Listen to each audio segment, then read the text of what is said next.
मई 24 हमारी प्रतिदिन की रोटी मिनिस्ट्रीज की ओर से आप सभी को सलाम।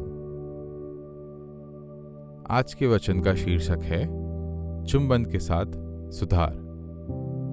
इसे लिया गया है पवित्र शास्त्र के इब्रानियों 12 उसका 4 से 11 तक।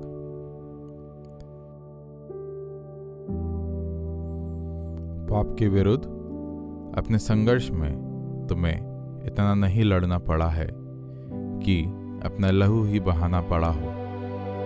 तुम उस साहसपूर्ण वचन को भूल गए हो जो तुम्हें पुत्र के नाते संबोधित है। हे मेरे पुत्र, प्रभु के अनुशासन का तिरस्कार मत कर, उसकी फटकार का बुरा कभी मत बांध, क्योंकि प्रभु उनको डांटता है जिनसे वह प्रेम करता है, वैसे ही जैसे पिता उस पुत्र को दंड देता जो उसको अति प्रिय है।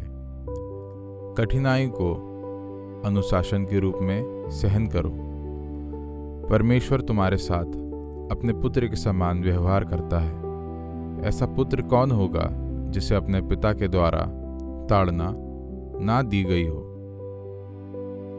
यदि तुम्हें वैसी ही ताड़ना नहीं दी गई है जैसे सबको ताड़ना दी जाती है, तो तुम अपने पिता से पैदा हुए पुत्र नहीं हो और सच्ची संतान नहीं हो। और फिर यह भी कि इन सबको वे पिता भी जिन्होंने हमारे शरीर को जन्म दिया है हमें ताड़ना देते हैं, और इसके लिए हम उन्हें मान देते हैं। तो फिर हमें अपनी आत्माओं के पिता के अनुशासन के तो कितना अधिक अधीन रहना चाहिए। हमारे पिताओं ने थोड़े समय के लिए, जैसा उन्होंने उत्तम समझा, हमें ताड़ना दी, किंतु परमेश्वर हमें हमारी भलाई के लिए ताड़ना दी है, जिससे हम उसकी पवित्रता के सहभागी हो सकें। जिस समय ताड़ना दी जा रही होती है उस समय ताड़ना अच्छी नहीं लगती, बल्कि वह दुखद लगती है। किंतु कुछ भी हो, वे जो ताड़ना का अनुभव करते हैं उनके लिए यह आगे चलकर नेकी और शांति का सुफल प्रदान करता है।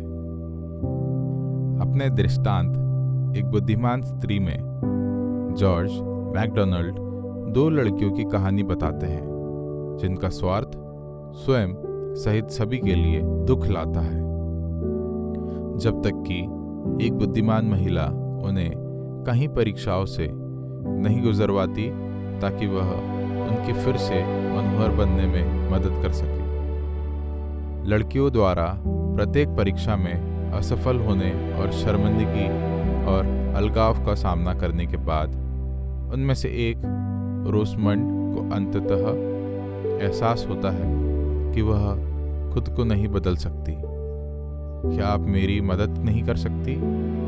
वह बुद्धिमान महिला से पूछती है। मैं कर सकती हूँ, महिला ने उत्तर दिया, अब जबकि तुमने मुझसे पूछा है। और बुद्धिमान महिला द्वारा प्रतिज्ञित परमेश्वरीय मदद से रोसमंड बदलना शुरू हो जाती है। फिर वह उस महिला से पूछती है कि क्या वह उसे माफ कर देगी उन सब परेशानियों के लिए जो उसने उस महिला को दी है। अगर मैंने तुम्हें माफ नहीं किया होता, महिला कहती है, तो मैं तुम्हें ताड़ना देने की जहमत कभी नहीं उठाती। ऐसे समय होते हैं जब परमेश्वर हमें अनुशासित करते हैं। यह समझना महत्वपूर्ण है कि क्यों उनकी ताड़ना प्रतिशोध के कारण नहीं होती, पर पिता जैसी चिंता रखते हुए हमारी भलाई के खातिर होती है।